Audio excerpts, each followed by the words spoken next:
What's going on, guys? Welcome back to the channel. So we are talking about autumn fragrances. We're talking designers specifically. We've already had one round of cheapies where it was actually requested to do a part two, so I will be doing that sooner rather than later. But I want to talk designers, and instead of 10, I went with 15 because there's a lot of designer fragrances that I'm eager to wear in the fall season that I'm sure I won't even get close to getting to all of them. There's some that are new releases that obviously I've just been waiting for the right weather. You'll see some of them are in the thumbnail, even though I didn't make the thumbnail yet. They will be there. Some of them are personal favorites that I like to wear this time of year, and some, there's actually one in here that I'm not a huge fan of that's a new release this year, but I want to give it an opportunity. I think fall is the best time for it. We'll discuss when we get there, but all are built for this season. Some are spicier, some are sweeter, some are floral, some are heavier on the leather, and so on. They're just good for the fall season. There's links down below if you want to check any of these out. But let's dive into these 15, shall we? Stay tuned.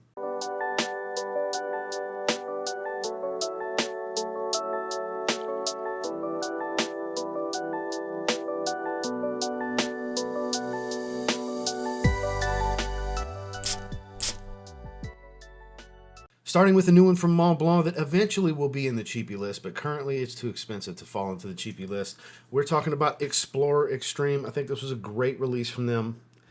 It's definitely got a nice leather patchouli type of dry down. It's just as much to Absolu Aventus as Explorer was to Aventus, where it's like, sure, there's inspiration there, but it's still its own fragrance. I always felt that way about Montblanc Explorer. I feel that way about Explorer Extreme. It's spicy, it's leathery, it's sweet, it manages to stay fresh. It's a little smoky, but I mean, this leather is soft, supple, rich. Like I said, much more leather than something like Absolu Aventus even has in the first place. It is just so damn good. It's not spicy and over the top like a Sauvage Elixir or an Absolu Aventus. It doesn't have the same level of spice, though still a spicy fragrance nonetheless. I just think they kind of took a little bit to twist it, manipulate it, kind of make it its own thing. Again, like I feel Explorer was to Aventus, Explorer Extreme is to Absolu Aventus, where it's like, yeah, but no at the same time. This is a damn good fragrance. I think this is Montblanc's best fragrance, including everything in the Legend line. And they got a bunch of really good fragrances in the Legend line over Individuel, over their new line that has fragrances like Patchouli Ink and Extreme Leather and so on, which that line, that collection in itself has beautiful fragrances. But I don't know, just something about this speaks to me. It's built for the fall. I think this is one of the best designers released this year, personally. The more I smell it, the more I like it, the more I'm ready to wear it. So get your nose on it if you haven't tried it yet. Performance is definitely above average, not quite a beast, but it's a good one. It's Explorer Extreme. A personal favorite for this time of year. It's when I like to wear it. You can wear it anytime, really, but my favorite version of Eros Flame. It's still the one. I only wear it this time of year. I think it's perfection for this time of year. Get a little bit of that, fruity, vanillic, fresh aromatic DNA of Eros, but here you get more citrus, you get more spice, it's a bit more woodsy, it's a bit more grounded, less youthful, less playful compared to regular Eros. But still has Eros floating around in that profile. Above average performer, it's pretty affordable, not quite in the cheapy territory, but overall an affordable fragrance. This is so good. I would love to see an Eros Flame flanker. Like this is an eau de parfum. I would love to see what a parfum or elixir version of this would be. Honestly, I think since we're not doing EDT, don't do EDT, don't give me parfum. Versace, give me flame elixir. Eros Energy is fantastic. Love it. Great. Eros Najim, amazing. You're cooking. You're cooking with these releases. Mano Fresh Extreme, I'm digging. I really like that one. But before you give me a Dylan Blue flanker and a Versace Pour Homme flanker, which I know Dylan Blue's a Pour Homme, but I need a concentration flanker of Versace Pour Homme. I need another flanker to Dylan Blue. But before you get to those, you can see there's so much I want Versace to do. I need a flanker to this. Let's manipulate this and make it a little darker, a little heavier, shall we? That's why I think most of the elixir flankers, that's the route they go. So I think this is a prime candidate for them to do an elixir flanker. of if there was any Eros you were going to put the name Elixir on. Don't do it to Energy. Don't do it to the original DNA, the teal color bottle. Don't do it to just this one. This one. But until then, it's still one of my favorites to wear for the fall. Check it out if you haven't. Versace Eros Flame. Woody, boozy, sweet, a little gingery, stays true to the original's DNA, which I still say one of the better, like everyday, just works for everything men's designers to come out in the last 20 years is YSL L'homme. YSL L'homme Eau de Parfum stays true to that scent profile, and I think it is perfect for this time of year. I picked it up last year, finally. It is a personal favorite of mine to wear for this season. I wore it like 2 or 3 times last year. I'm probably going to get it in the rotation 2 or 3 times this fall. It is that good. It stays true to the original. It still smells like YSL L'homme, but again, a little boozy, a little bit warmer. The woods are a bit denser and heavier. It doesn't raise the spiciness all that much, but it's so good. Oh, it's so good. It's so good. My God. Above average performer, too. Not a beast. Definitely a better performer than its original. That one's on the weaker side these days. Still a great fragrance, though. Don't knock that before you try it. If you're not the performance whore type that it's like, it's got to be 10 hours or better, I'm not touching it. If you don't live your life that way and you like olfactive experiences more than, hey, can you smell me? If you're more worried about you, the person, and less about the others, you should try the original. And then if you want the performance added on top of it, this evolves that profile, adds some performance, and it satisfies everyone, you the wearer, and those around you that are going to want to tell you smell good, or that you're going to want to tell you that you smell good. I'm ready to get this one in the rotation once we get the milder weather. It's YSL L'homme EDP. Brand new release for this year. I just got it. I think it's the best one in the line. We're talking Dolce Gabbana's K line. We're talking K Parfum. This is going to be great for the cooler weather, evenings especially. Caramelized fig. It's a little fruity, a little bitter. It's definitely very woodsy. There's a hint of spice. It's sweet and smoky. That's the key. It's sweet and smoky. Man, is this good. This is so much better than the EDP Intense that they came out with previously with fig. That one's an acquired taste. It was a fig leather fragrance, but it can't touch this. It can't hold a candle to this shit to save its life. And I actually love the EDT and the EDP. I haven't worn those in a while. EDP for several years was a personal favorite in these fall lists. This has taken its place. In my fall list for designers every year, there always ends up being a K flanker. And previously it was K EDP, which I will throw in the rotation at least once. I do love K EDP. That was my favorite until this one. You should try this. It stays true to that original DNA. You get all those bright aromatics. The juniper geranium smell is still there. Even though they don't list the notes, the DNA is still there. It's enhanced with this sweet, smoky, fig, woody, almost leathery-like smell. Oh, man. Really good performance, too. I got it recently. Eager to get it into the rotation. I think it's ideal for this season. Definitely one I'm going to be looking to wear. Dolce Gabbana K Parfum. This got unfairly knocked because everybody can't get over that every few years, every handful to 7, let's say 5 to 8 years, Dior reformulates stuff. They do it. It's okay. All of you that loved Dior Homme Parfum previously, you have it. You can still wear it. It's okay that they changed it. If they would have just named it something different, it wouldn't have been all the craziness. The new version of Dior Homme Parfum, I quite like it. It's a dry, super dry, waxy Hey Iris combo that is relatively short-lived. I know if that lasted longer, maybe it wouldn't get as much smoke because it's a woody, sweet dry down that people relate to.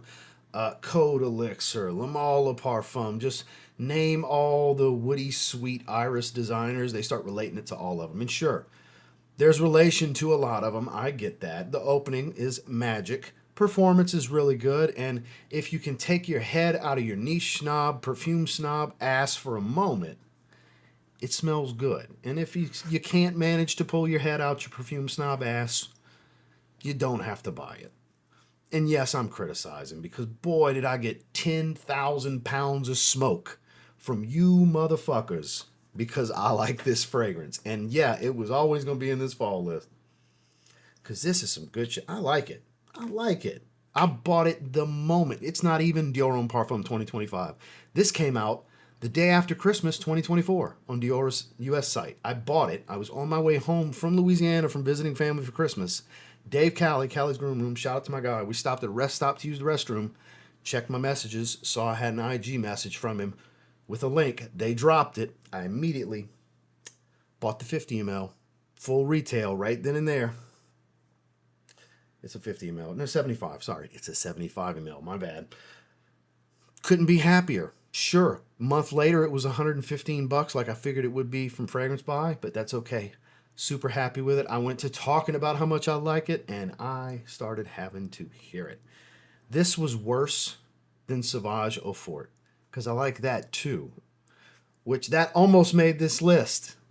Imagine if I had both of them in here. Oh, it'd be, you're full of it, TLTG, and whatever. I like what I like. You wear what you want to wear this fall. I'm going to wear Dior Homme Parfum and Sauvage Eau Forte because I actually like them. It just shows how subjective everything is and how tribalistic the online perfume community can be. I know there's a lot of people that have come around to this one. I know from the start there's a lot of people that like this. I'm not talking to you guys. And sure, this is a little bit of satire and I'm having a little bit of fun with it because it was kind of wild. It was straight up wild how this was received and how people like myself that like it were attacked for liking it. Fuck? What? Grow up, people. It's okay to like what you want to like. Don't let the tribe try to detour you because it's good. It's radiating off of my hand. This stuff is amazing. Oh, God. Because right now, you get the best part. The iris and hay, that waxy, dry, powdery iris. It is beautiful. The opening's magic. And it dries down to a beautiful, sweet, woody aromatic that's truer to a higher concentration of Dior Homme 2020. I think it's what it was always intended to be from Francis Kirkjohn. Francis Kirkjohn, good job, sir. I like it. Even though a lot seem to not. I think it's a good one. And I think it's great for this time of year. Can't wait to get it back in the rotation. Because I was wearing it at the beginning of the year. It is the new version of Dior Homme Parfum. Now, this is the one I was talking about in the intro that it was like, it's good, but it didn't like blow me away. Like, this was the first time an Invictus flanker came around where I was like, not as good as I wanted it to be. You know? I mean, original Invictus Victory, it took me a minute to come around to. Actually love it now. Victory Elixir, magic. Beautiful patchouli, smoky vanilla. It's amazing. It's ambery. Then we got Victory Absolu. Invictus Victory Absolu. Even sprayed this one on my hand last night. Beautiful bottle. The newer design with the contour, sleek matte finish, plus the gloss. It looks great. It has the V. It looks great. It's a little peppery. It's woodsy, ambery, sweet. Even has a hint of smokiness to it. It just, I don't know. It didn't blow me away. And I want to give this one some time. This is one that even from the first time I smelled it when I was a little underwhelmed, I was like, you know what? I bet this one's going to grow on me. I bet the more I spray it, the more I'll like it. That happens with a lot of fragrances. And I really feel like this is one of them. Hell, last night when I was gathering these fragrances and I sprayed it, I was like it a bit more than I did last time. Yeah, we're going to talk about you in the video. Smelling it is what got it into this list. I want to spend some more time with this one. I'm going to actively make it a point, consciously make it a point to get this in the rotation and spend some time with it and reevaluate it because we've got end of the year categories for best of, second tier for best of, then the underwhelming and the disappointments. Where's this one going to land? If I don't continue to give it assessment, I won't know for sure. So I'm looking to wear this one. Let me know what you guys think about this one down below. Do you love it? Do you feel my way? You got to spend some more time with it to reevaluate it? I think this is going to be one that's going to grow on me more and more because that's what it's been doing so far. Eagerly in the rotation. It's a little bit of a departure from the others in the Victory flanker line through Invictus. I like it, don't love it. Let's see if that can grow this fall. It's Invictus Victory Absolu. Next, a lot of people love this one. Hell, I love it too. It's good stuff. I don't know if it's in the top tier or the second tier of best designers released this year, but it's up there. Forever Wanted Elixir from Azzaro. Best looking bottle of the bunch with this gold metallic. Looks good, this mirrored gold finish. Kind of like a designer twist on Wanted meets Tuscan leather. I get where people are coming from. It's fruity, spicy leather, sweet. It's good. It's real good. It's a really good performer, too. It's bordering that beastly territory in longevity. Not over the top projection, but a strong fragrance for the first 2 hours. It's a good one.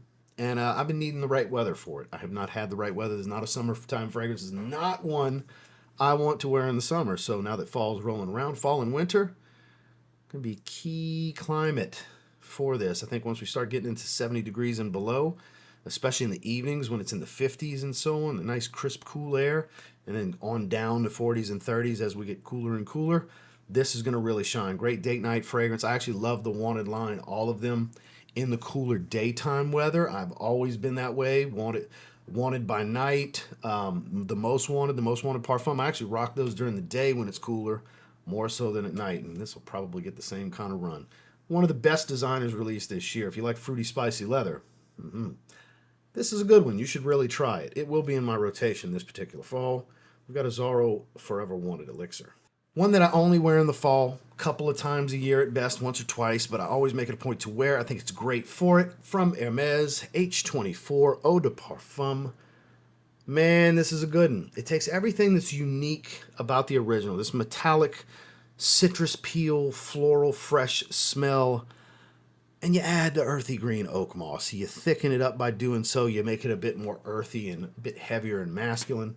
It's perfect for the cooler weather. This is an everyday scent for a guy that wants to stand out in the fall. It really is. This is all through the season. It's going to work great day and night because it maintains that synthetic, very unnatural, metallic, citric, floral smell. That's the thing. It's clearly a synthetic smell, like I said, very unnatural. But it just works. God, Hermes is so good at this fragrance thing. They just are. I've always felt that way. They kind of go off the beaten path and do their own thing. They never really follow the trends. This line was a prime example. They started something new. They went bold. They went very synthetic, and it works. Every fragrance in this line is good. I still think this is probably the best, most well-rounded of the bunch. Even though Herbe Vives is just phenomenal, super green, this one, it's just something about this one, the EDP, especially for this time of year. Great performance, strong, well above average, very pronounced, good trail. Not a beast, not obnoxiously strong, but far from the average in the weak performance side of things in any of the categories with projection, sillage, or longevity. This is a good one. Pretty affordable too, $60, $70 range for 100 ml. I believe testers kind of fall into that range as well. They do come with a cap, the testers. Definitely worth checking out if you haven't gotten your nose on this one just yet, which this one's a tester. You can see right there, demonstration tester, not for sale. You can get your hands on this one for this fall. I strongly encourage it. It's a good one if you like green and earthy, a bit metallic. It's got H24 Eau de Parfum. Now let's stick with Hermes. I was just giving them their praise for how they change the game. They step outside the box. They don't follow trends. This is one of my 5 favorite releases of the year, not just designer. Just in general, one of my 5 favorite fragrances to come out. It's been too much for the summer. I've been eagerly waiting for cooler weather to wear Terre de Hermes Eau de Parfum Intense. I love it. The coffee, the lava rock smell, that dry, orange, extremely acidic smell of the lava rocks. This is so freaking good. Not too heavy on the licorice. I know they got a little bit of a licorice smell. Dries into that slightly earthy, woodsy, vetiver DNA dry down that it's known for. It's Terre de Hermes with a pretty hefty twist. This dry, like take your breath away lava rock accord that's just so dry is the main word here. If you've ever smelled a lava rock garden or a bag of lava rocks when you're walking by, in that garden section of Home Depot or Lowe's or whatever, you know what that lava rock smell is. They captured that shit in this bottle. It's extremely authentic. Extremely. I grew up in the era when the lava rock garden became a hit. One of my childhood best friends, Chase, his mom, Miss Lori, had a lava rock garden. We went to Chase's house almost every day. I smelled lava rocks every day in my childhood for many years. I'm very familiar. My mom at one point had the lava rocks in the garden. It's a thing still, but that late 90s, early 2000s was the heyday when the lava rock garden was so popular. I'm so familiar with the smell.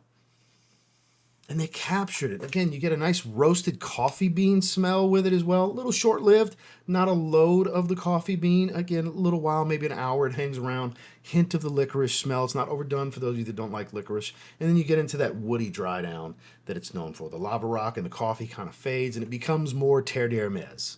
It dries more into what you expect from Terre de Hermes. You get a crazy twist opening and heart with a very familiar, timeless dry down. Great performance. So happy. I'm still cool with the 50 ml. I was about to say I kind of wish I had a bigger bottle, but I'll never go through this. I just have thousands of fragrances at this point, so this will last me.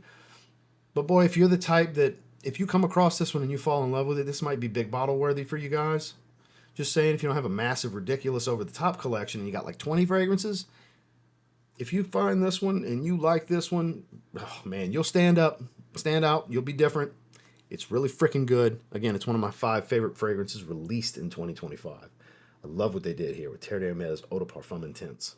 Spicy, woodsy, sweet. Hell, sandalwood's in the name, but I get more cedarwood than anything. I think it's going to be built for the fall because it's not too heavy, too sweet. I think the Parfum and tobacco and some of the other flankers are better for the winter because they're just heavier. But I think Strong With You Sandalwood, one of this year's releases from Emporio Armani. Rest in peace, Giorgio Armani. Speaking of, that tragedy happened this past week as well. For those of you unfamiliar, we did lose Giorgio Armani. We've now lost Issey Miyake and I believe Paco Rabanne as well in the last couple of years. So legends are leaving the perfume world and the designer realm. So may he rest in peace. And this is definitely one that I think is perfect for the fall. Again, you get that chestnut smell. You get a little bit of spices.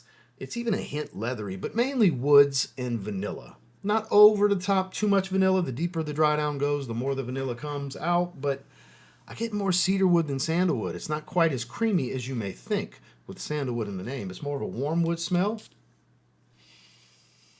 Very, very warm, spicy.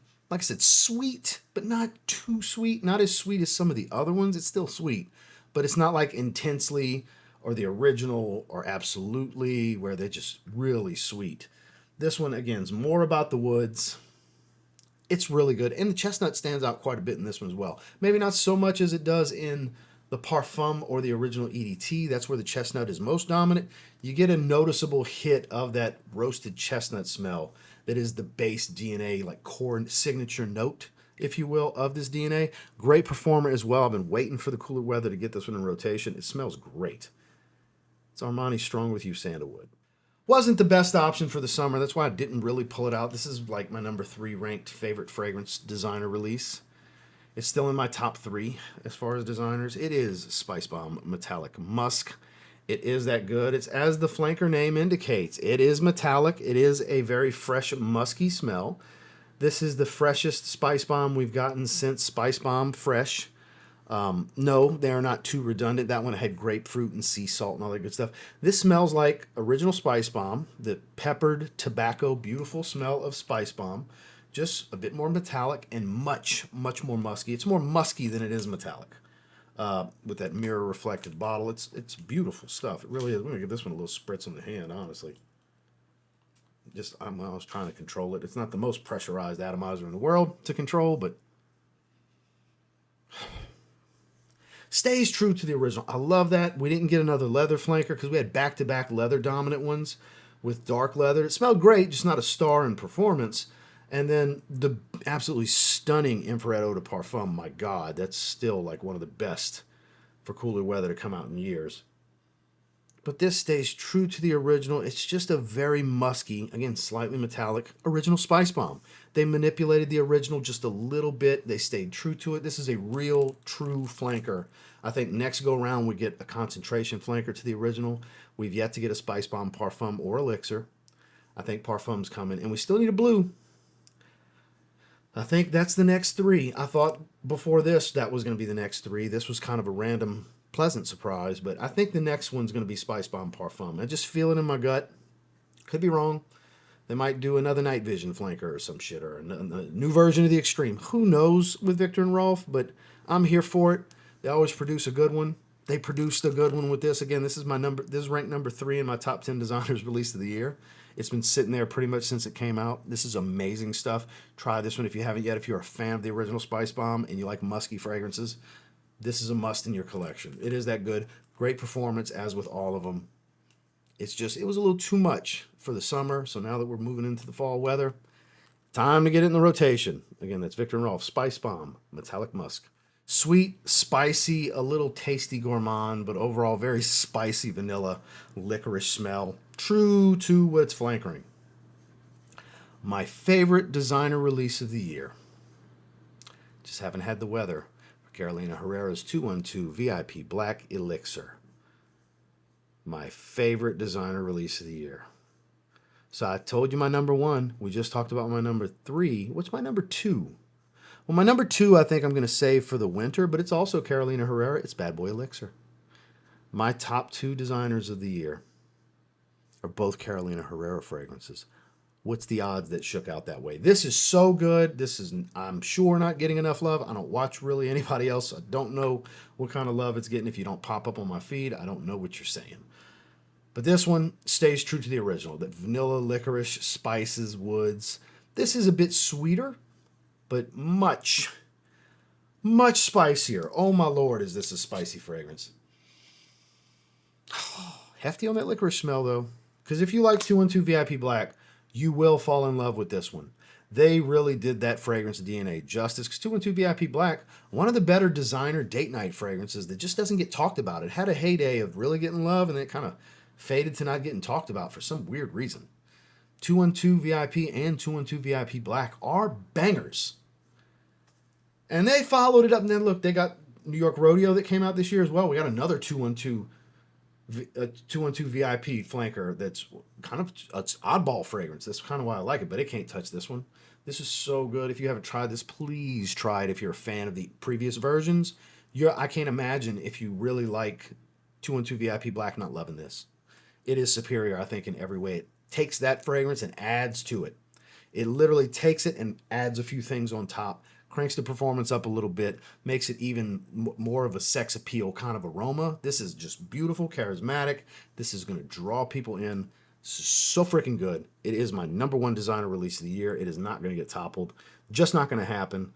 We're almost completely through the year, and it hasn't been done yet, and I just don't see it happening. Trying to get it to focus to where you can see the actual writing on the collar right there. There we go. 212 VIP Black Elixir. Another new release for this year that haven't had the weather for. I think it works in summer evenings indoors. I didn't really get a chance to wear it, but for the fall, I will be putting Jean Paul Gaultier's Scandal Intense into the rotation. I love what they did with the bottle here. I just love that when they do that with bottles. This might be a contender to topple Absolu. Absolu is the best in the line, to me. Where the Maribel Plum is, the florals in the woods and everything. Well, here, they managed to go more leather. Still got that caramel sweetness, but it's also aromatic fresh. The Clary Sage here gives a brightness to this fragrance that the others didn't have. And it's actually quite nice. It actually freshens this up a bit. It's not as heavy as you might think. And it's powdery. The other ones aren't really all that powdery. Just a little bit. This is the most powdery of the bunch as it dries. It's also the freshest in the opening. They managed to twist it a little bit and kind of make something new that's not too redundant to the others. I just think that's beautiful. It still has that nice floral hit, even though I don't think they list any florals outside of... I don't think Clary Sage is technically classified as a floral. Is it? Maybe? I don't know. But, God, this smells good. That caramel, sweet, powdery, aromatic, and a little soft leather. Very, very fresh. Surprisingly fresh. Great performer, too. This is going to be really good during the daytime for those of you that like sweet and powdery fragrances. I like sweet and powdery fragrances. And I like this one. This one, I'm still undecided if it's in my top 10 designers or the second tier. But it's a good one. It's a good one. And if you like any of the previous versions, you definitely should try this one at minimum. Just get your nose on it because Jean Paul Gaultier tends to deliver. I don't have Le Male Elixir Absolu on here because I didn't want to have I had multiple Carolina Herreras. I didn't want to have multiple Jean Paul Gaultiers. I picked my favorite of what they've released this year. And that's this. Because it's that good. I can't wait to get it in the rotation. Jean Paul Gaultier's Scandal Intense. If you have the previous two versions, it is redundant because it combines the original and the Intense and richens it up. It's the Parfum version, okay?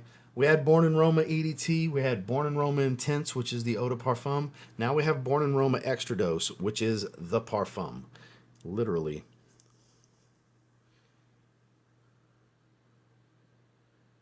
Parfum. See? They don't name it as such. It's named Extradose. It's got the opening of the original. That kind of smoky, slightly salty aquatic. There's even salty notes listed in here. Citruses, a little fresh and aromatic, but rich. Robust, sweet and woody as it dries.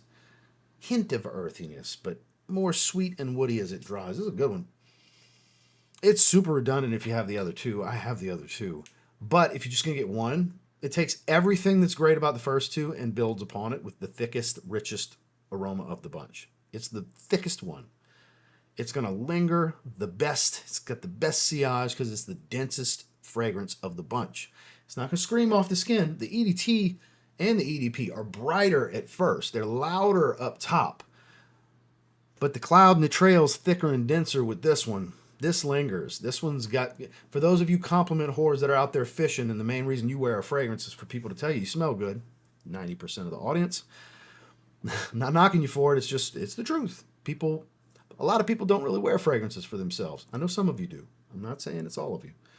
I wear it for me. A lot of you, I know all of you guys, y'all wear it for you too. But most people are wearing it to smell nice. They want others to think they smell nice. I get it. You got a better chance of that with this one of the three because it's going to linger for longer. Linger longer, stronger. Linger stronger for longer. That's the way to say it. It's going to linger stronger for longer because it's the densest of the bunch. So I say, if you like the first two, this is going to be the best one for that specifically because people will be able to smell you that much easier for that much longer. Whereas when those fade and the trail might not be as strong, this one won't be as loud at first, but for a longer duration. There's opportunity for people to smell you when you walk by, when you come in within their vicinity, when you walk into a well-circulated room. They're going to smell you. It's a beautiful, versatile scent profile that works for everything. It's not too sweet. It's not too woodsy. It's not too citrusy and fresh. It's not too heavy and dark. It's almost a perfect balance. And it's not too feminine either. A lot of these sweeter men's designer fragrances are considered feminine these days. This one's not quite as sweet as something like a Scandal Intense that we just talked about, for example. This, really good every day. I think it works in every season. Valentino Uomo, born in Roma, Extradose. Last but certainly not least, I think the best in the line. I think it's built for this season. Bright leather is amazing in the warmer weather. Spicy leather is amazing in the cooler weather. You take both of those and you add iris, you get Ferragamo Red Leather. Yeah, you get the blonde leather, you get the ginger, you get the spices. You get that metallic violet leaf smell that the DNA is built around. And you get a nice iris, nice creamy, but more powdery than it is creamy floral smell. This is the best of the bunch. It's kind of how I feel Invictus Parfum is to the Invictus DNA. The highlight reel of the line has a little bit of all of them. Same goes for Red Leather. It's the highlight reel that has a little bit of all of the previous versions. It's so good. It's a spicy, floral, powdery, leathery, sweet, fresh, citrusy. It's all of these things. And it's a really good performer. It wears easy. It's super likable. It performs well. I mean, what's not to like? And it's not crazy expensive. It's on the affordable side. It's in the right above where, I mean, depending on bottle size. If you get a smaller bottle, it could have went into the cheapy territory for the cheapy fragrance list. But, you know, spend the 10, 15 bucks more and get the big bottle. You know, in this instance, it's not like it's a lot more to get the bigger bottle. It's a beautiful fragrance. I strongly encourage it, especially if you're an Iris fan. This is well done. Iris, leather, and spices with a little bit of metallic freshness. Again, from Ferragamo, we've got Red Leather. Well, that's the 15. We could have did more than 15, but I just wanted to do 15. We weren't doing 10. We weren't doing 20. And we could potentially do a part 2, just like I'm going to have to do a part 2 for the cheapies. If you'd like to see a part 2, where we do another 10, maybe even 15, definitely let me know in the comments down below. There's links down below if you want to check any of these out through YouTube's shopping network, as well as other links next to the name of the fragrance in the description. But of course, you don't have to buy nothing to watch these videos. I just appreciate you spending some time with me. Make sure to like and subscribe if you leave, and we'll see you on the next one.